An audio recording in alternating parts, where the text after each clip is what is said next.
Nako, don't judge me, direct. May kinalaman ito sa isang magaling na aktor. So eto na, meron siya isang pelikulang ginawa na maipagmamalaki naman talaga. Kaso, ang requirement ni direct ay kailangan niya mag-frontal nudity. Ay! Lalabas ka ng kwarto na hubot-hubad, maglalakad ka, may kinalaman yun sa kwento kung bakit gano'n.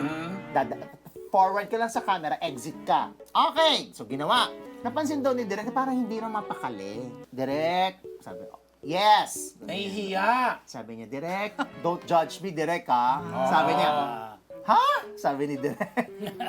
Tulog lang siya, Direk, ha? Insecure. Tapos tulog lang siya, Direk, ha? Sabi niya, hindi naman kailangan gising, sabi ni Direk.